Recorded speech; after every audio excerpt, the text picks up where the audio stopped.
En la petición que tenemos hoy y en la petición del próximo domingo, aprendemos a pedir por nuestras necesidades espirituales.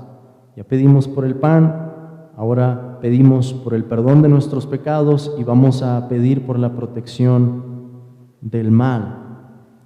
Hoy veremos cómo pedimos por la remisión del mal, que Dios lo quite. Y la próxima vez vamos a ver cómo pedimos por la prevención del mal. Hoy la remisión, después vamos a ver la prevención, que Dios no nos deje caer en tentación y nos libre del mal o del maligno, como también puede traducirse la oración. Según William Perkins, hermanos, el puritano del cual he estado citando, tan solamente al observar la estructura ya aprendemos algo. La preocupación por nuestras almas, dice él, debe ser al doble de la preocupación por nuestros cuerpos. ¿Por qué? Porque encontramos una petición para el alimento y dos peticiones que tienen que ver con nuestras necesidades espirituales. Además, dice él que el Espíritu Santo, llevándonos como un maestro, nos lleva primero de nuestras necesidades terrenales para elevarnos después a lo que es mayor, lo que es de proporciones eternas, a nuestra necesidad espiritual. Y por eso decimos aquí, perdónanos nuestras deudas, como también nosotros perdonamos a nuestros deudores. Y quizá la primera palabra que salta ahí, al menos según la forma en que lo hemos aprendido, perdónanos nuestras ofensas. Creo que así nos lo enseñaron a la mayoría de nosotros. Pero es curioso que Mateo utiliza la palabra deudas. Lucas va a decir pecados, Lucas capítulo 11, pero Mateo utiliza la palabra deudas.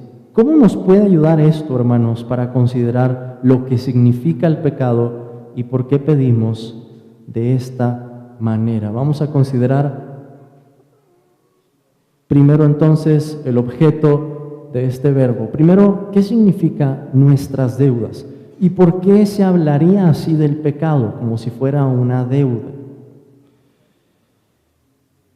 Lucas capítulo 11, versículo 4, si quieren ver allí, en donde tenemos el otro ejemplo de este modelo de oración que nos dio el Señor, utiliza una palabra diferente. Lucas capítulo 11, versículo 4. Que nos dice, y perdónanos nuestros pecados, porque también nosotros perdonamos a todos los que nos deben. ¿Okay? Pero aquí encontramos la palabra deuda. Sabemos que Mateo se está refiriendo a pecados, pero vamos a pensar por qué lo llama deudas. Es interesante, hermanos, que en el Evangelio según Mateo se utilice este mismo lenguaje en más de una porción. Vean, por ejemplo, Mateo capítulo 5, en el versículo 25. Mateo 5, 25. El Señor, cuando habla acerca del mandamiento no matarás y expone la verdadera intención, que Dios no solamente prohíbe el homicidio, sino el ofender a una persona, el tener algo malo contra ella en nuestro corazón, nos dice Mateo 5:25, ponte de acuerdo con tu adversario pronto, entre tanto que estás con él en el camino. No sea que el adversario te entregue al juez y el juez al alguacil y seas echado en la cárcel. De cierto te digo que no saldrás de allí hasta que pagues el último cuadrante. Cristo está comparando el castigo que Dios trae al pecador con lo que pasaría en una corte y cómo una persona tiene que pagar por haber cometido alguna falta. Además, hermanos, es Mateo el que nos da en el capítulo 18 de su Evangelio, versículo 23, una parábola con este mismo lenguaje, la parábola de los dos deudores. La parábola de los dos deudores. Mateo 18, fíjense lo que dice el versículo 23 y 24. Por lo cual el reino de los cielos es semejante a un rey que quiso hacer cuentas con sus siervos, y comenzando a hacer cuentas, le fue presentado uno que le debía 10,000 talentos. Y sabemos lo que pasa en esa historia. El Señor le perdona la deuda al siervo, y este siervo quiere buscar entonces a un consiervo para cobrarle una deuda que tenían, de una cantidad que era nada en comparación de lo que él le debía a su Señor. Así que al final el Señor, al enterarse de eso, le dice en el versículo 32, escuchen entonces, llamándole su Señor le dijo: siervo malvado, toda aquella deuda te perdoné porque me rogaste. ¿No debías tú también tener misericordia de tu consiervo, como yo tuve misericordia de ti? Entonces su señor, enojado, le entregó a los verdugos hasta que pagase todo lo que le debía.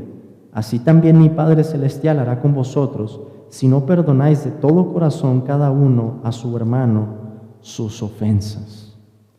Menciono esos pasajes, hermanos, porque Mateo utiliza ese lenguaje que vemos aquí, nuestras deudas. Y hay implicaciones muy hermosas en lo que esas palabras traen si pensamos en el Evangelio, en lo que significa el perdón de Dios, en la deuda que Dios nos ha perdonado, y cómo también deberíamos ser entonces ahora nosotros capaces de perdonar a los que nos ofendan de alguna manera. Pero pensando en ese lenguaje, perdónanos nuestras deudas. Escuchen lo que dice Perkins al explicar esto. Él dice: tal como una deuda obliga a un hombre, ya sea a saldar la deuda o ir a prisión, así también nuestros pecados nos obligan a saldar la justicia de Dios o a sufrir la condenación eterna. Es decir, hay una similitud entre el pecado y la deuda. Nuestra deuda es para con Dios. Y ya sea que nosotros la paguemos sufriendo eternamente por nuestro pecado, o que alguien más logre saldarla por nosotros. Eso es lo que el Evangelio nos presenta, ¿no es así? Es Cristo quien hace el pago de la redención, quien salda la justicia de Dios en favor nuestro. Con esta explicación se vuelve más claro el por qué decimos ahora este verbo: y perdónanos nuestras deudas, perdónanos.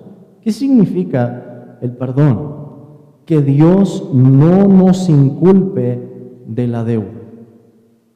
Va más allá de eso, pero podemos decir de forma preliminar que Dios no nos inculpe de esa deuda que tenemos para con Él. Esto nos lleva, por supuesto, al Evangelio. Cristo es el único que puede pagar esa deuda infinita que tenemos por nuestro pecado. Pero quiero insistir en 3 características que tiene el perdón de esa deuda según las Escrituras. En primer lugar, es un perdón libre. Voy a escribirlo aquí: un perdón libre,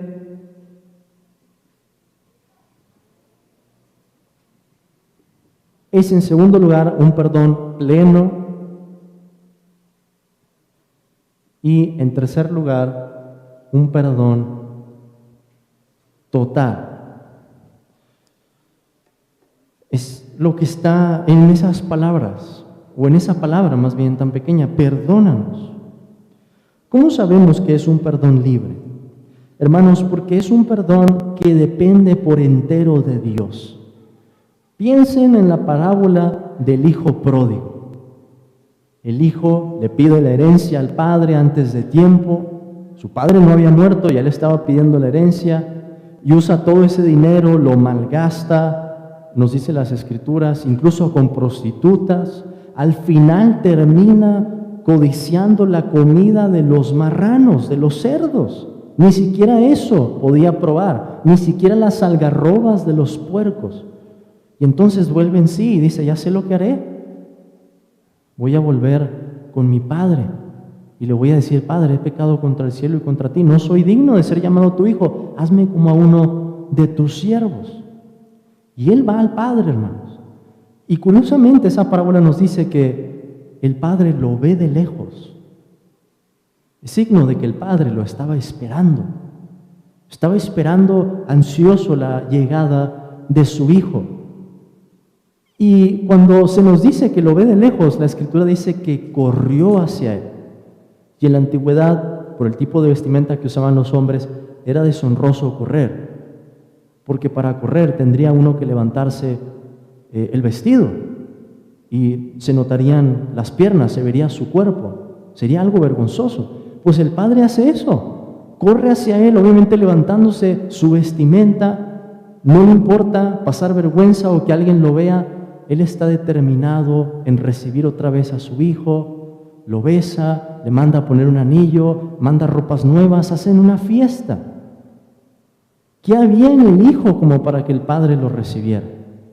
Si seguimos las indicaciones de la parábola, nada. Era un hijo rebelde y contumaz. Según la ley, merecía la pena de muerte. Eso nos dice Deuteronomio. Pero hermanos, así es el perdón de Dios, que no mereciendo nosotros nada, nos recibe de esa manera libre, algo que no depende de nosotros. Pero es también un perdón pleno, y con eso quiero decir que es un perdón definitivo. Dios no se retracta de su perdón, no hay ambigüedades en el perdón de Dios, al contrario de lo que pasa a veces con nosotros, ¿no? Decimos te perdono y a veces nos quedamos con rencor. Eso no es el perdón. Y Dios nos lo demuestra por su perdón. Fíjense en lo que dice, por ejemplo, Miqueas, capítulo 7, versículo 18. El profeta Miqueas, capítulo 7, justo al final de su libro, capítulo 7, versículo 18.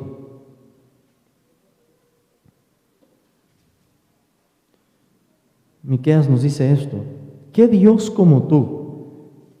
7:18, Miqueas 7:18. ¿Qué Dios como tú que perdona la maldad y olvida el pecado del remanente de su heredad? No retuvo para siempre su enojo, porque se deleita en misericordia. Él volverá a tener misericordia de nosotros, sepultará nuestras iniquidades y echará en lo profundo del mar todos nuestros pecados. ¿Qué lenguaje se utiliza aquí? Dios se olvida de ese pecado, Dios lo sepulta, Dios lo echa en lo profundo del mar. Un perdón definitivo, un perdón pleno. Pero este también es un perdón total. Y lo veíamos en el pasaje de Marcos en esta mañana, cuando Cristo dice, todos los pecados. No unos y otros no. El Señor dice, todos los pecados. Así como dice también el salmista en el Salmo 103, versículo 3, Él es quien perdona todas tus iniquidades. Entonces, en esa palabra, hermanos, cuando decimos perdónanos, ya hemos visto lo que significan las deudas, pero estamos apelando a un perdón que es libre, se da por la iniciativa de Dios, se da por su misericordia, no por algo que nosotros tengamos.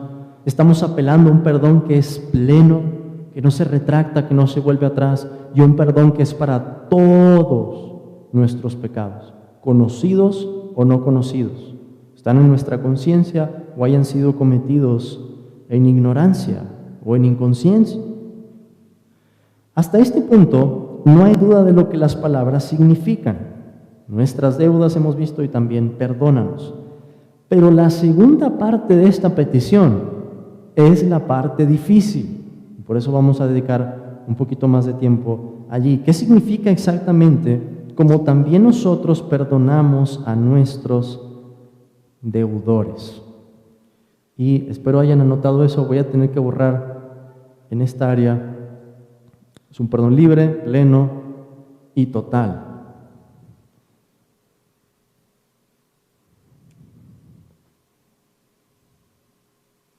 Voy a abrir una llave ahí para hacer un esquema.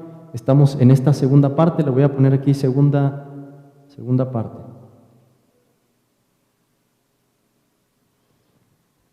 Primero, hermanos, es importante entender cuál es el modo de argumentación en esta oración.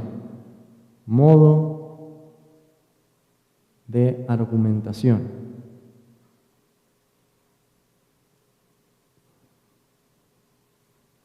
Y podemos dividirlo con 3 palabras, y en un momento las voy a explicar, pero lo primero es similitud.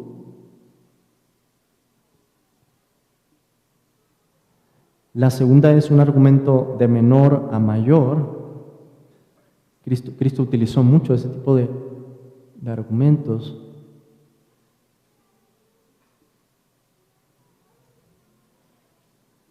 Y el tercero que tenemos aquí es condición moral. Primero, similitud, es un argumento de menor a mayor y de condición moral. ¿Qué significa similitud? La oración dice, como también nosotros perdonamos a nuestros deudores.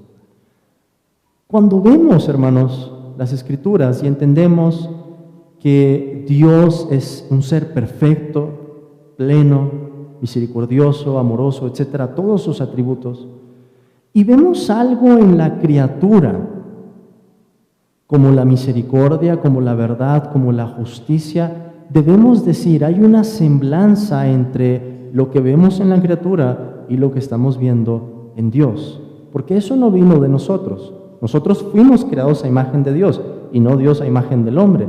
Eso viene en primer lugar de Dios. Hay una cierta semblanza ahí y es parte del argumento. Pero esto se entiende mejor si analizamos que el argumento va de menor a mayor. En otras palabras, estamos diciendo, Señor, si nosotros, siendo criaturas malas, siendo pecadores, podemos extender perdón a otras personas, ¿qué vas a hacer tú, que eres perfecto en misericordia, que eres clemente y misericordioso?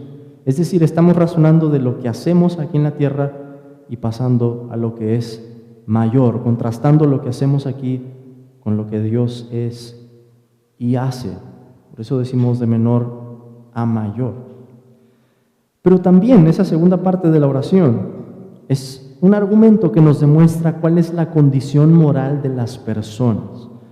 Porque Cristo asume aquí que sus discípulos van a perdonar, que nosotros vamos a perdonar a los que nos ofenden. Y no todos pueden hacer eso. Hay personas que nunca pueden perdonar. Pero los discípulos de Cristo podemos y debemos perdonar. El Señor espera que perdonemos, lo asume en esta oración. Por eso digo que es también de condición moral. Pero ahora vamos a ver qué significa exactamente, una breve explicación. Voy a poner aquí explicación.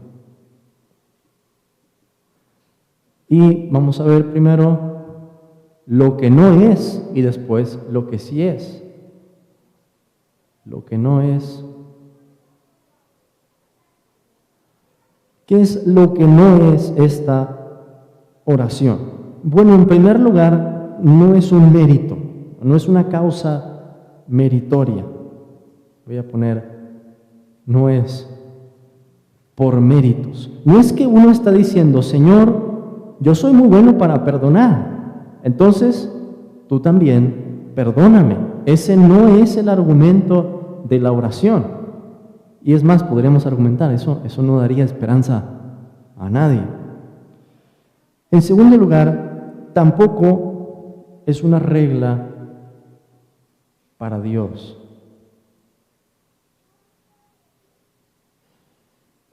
Y estos puntos se van a traslapar con lo que estábamos viendo allá. Una regla para Dios no es una regla para Dios en el sentido en que somos nosotros los que estamos imitando a Dios. No le estamos diciendo, Señor, como esta es la medida de nuestro perdón, tú también extiende la misma medida sobre nosotros. No estamos diciendo eso. Tampoco es una prioridad de orden. Prioridad de orden. ¿Qué se parece al mérito?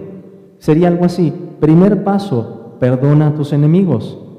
¿Y cuál va a ser el efecto o el segundo paso? Entonces tú vas a ser perdonado por Dios.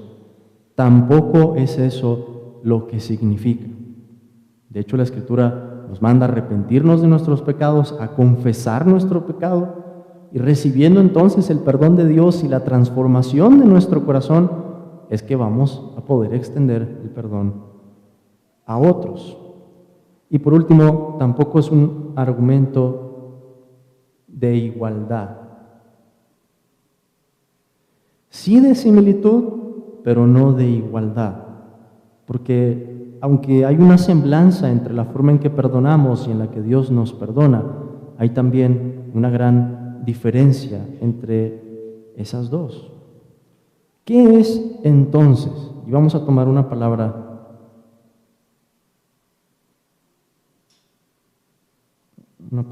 similar. Bueno, hay una comparación aquí. Es comparación y es también, podemos denominarlo, efecto y evidencia.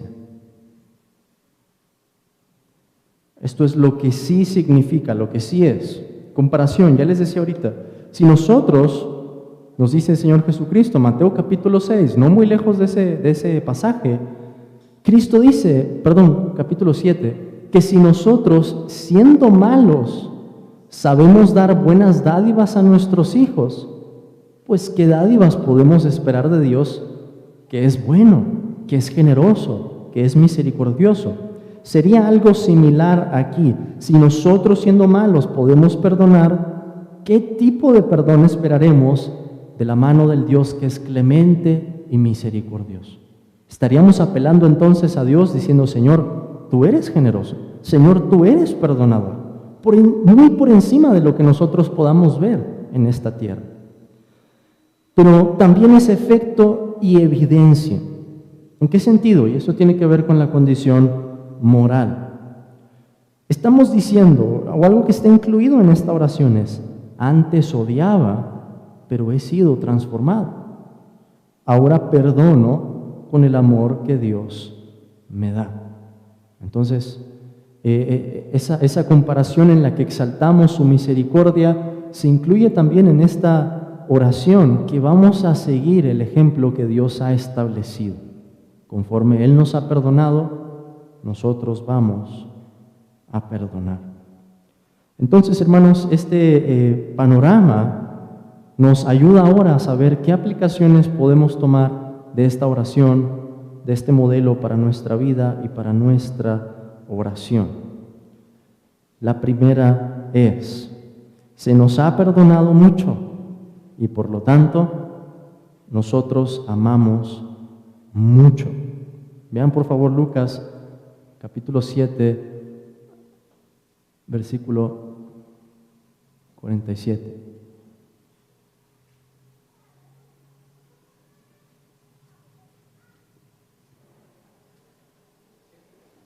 Lucas 7:47.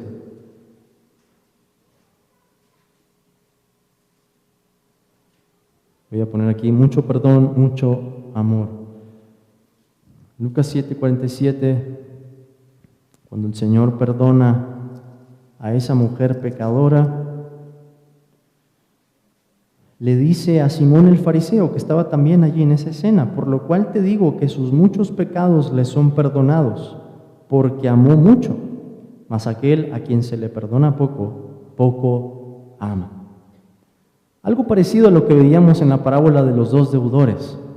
Cuando una persona ha sido perdonada y entiende la deuda que tenía para con Dios, va a estar sumamente agradecida. Y en respuesta, ¿qué va a querer hacer? Ahora con un corazón regenerado, va a decir, yo voy a amar mucho a Dios. Dios me ha perdonado mucho, yo voy a amarlo mucho, me voy a entregar a Él. En segundo lugar, hermanos, algo que aprendemos aquí tiene que ver con lo que decíamos en la oración cuando pedíamos por la provisión. El pan nuestro de cada día, dánoslo hoy. Significa que también estamos orando por esta petición todos los días. Y perdónanos nuestras deudas. Esto nos enseña la necesidad continua de confesión y perdón.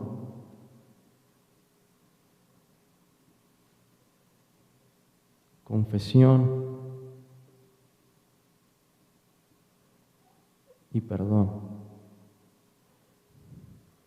¿Cuántas veces cuántos días a la semana pecamos, hermanos? No, pues los 7 días. Entonces, así como pedimos por el pan, necesitamos comida los 7 días, pedimos por el perdón de Dios los 7 días. Por lo que esta oración nos recuerda también que al momento de pedir perdón hay un acto de confesión. Una confesión general para los pecados que desconocemos, como dice el salmista en el Salmo 119, líbrame de los que me son ocultos.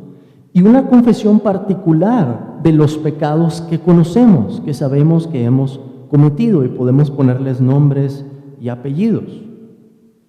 Eso está implícito ahí, como lo dice Juan también en su primera carta, capítulo 1, versículo 9. Si confesamos nuestros pecados, Él es fiel y justo para perdonar nuestros pecados y limpiarnos de toda maldad. Entonces, esta oración también nos enseña esto. Pero además, la oración nos enseña que debemos imitar a Dios en su perdón y no considerar como grandes las ofensas que se cometen contra nosotros. Una de las razones por las que se alberga amargura o enojo en el corazón cuando alguien nos ofende es porque nos pensamos o nos creemos muy importantes. Y como yo me creo así, de esta estatura, y mi ego está muy elevado, me dicen algo y yo me ofendo mucho. Pero si delante de Dios me veo como un gusano y reconozco que mi ofensa contra Dios ha sido mayor que lo que cualquier persona me pudiera hacer en este mundo, no voy a vivir amargado, voy a vivir tranquilo, voy a poder perdonar. Es lo que nos dice el apóstol Pablo en su carta a los Efesios, en el capítulo 4, Efesios 4, 32. Voy a poner aquí, imitar a Dios.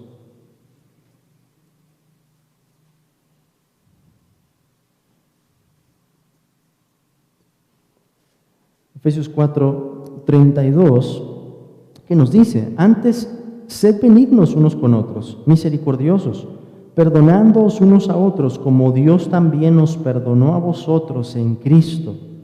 Sed pues imitadores de Dios como hijos amados. Dios nos ha perdonado y el apóstol Pablo nos dice que lo imitemos, que perdonemos como Él lo ha hecho con nosotros. A propósito, hablando del perdón, John MacArthur dice que la forma en la que nos asemejamos más a Dios en algún acto que podamos hacer es al momento de perdonar. Y creo que esa es una frase profunda.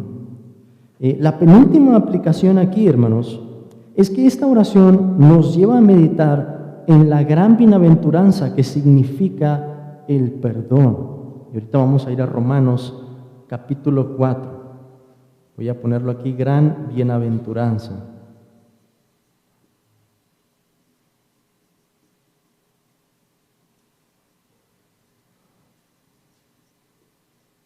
Romanos capítulo 4, versículo 4, que nos dice: pero al que obra no se le cuenta el salario como gracia, sino como deuda. Mas al que no obra, sino cree en aquel que justifica al impío, su fe le es contada por justicia. Como también David habla de la bienaventuranza del hombre, a quien Dios atribuye justicia sin obras, diciendo: bienaventurados aquellos cuyas iniquidades son perdonadas y cuyos pecados son cubiertos. Bienaventurado el varón a quien el Señor no inculpa de pecado. Pablo dice, esto del perdón sin una justicia propia ya se veía en el Antiguo Testamento. David hablaba de esa bienaventuranza del perdón. Y eso, hermanos, es lo que hemos recibido en el Evangelio. Piensen en ese privilegio de decir, la deuda más grande, la mayor deuda, esa deuda infinita que teníamos con Dios, ya ha sido pagada. Somos libres de la condenación. Y por último, hermanos, Vamos a Lucas, capítulo 23.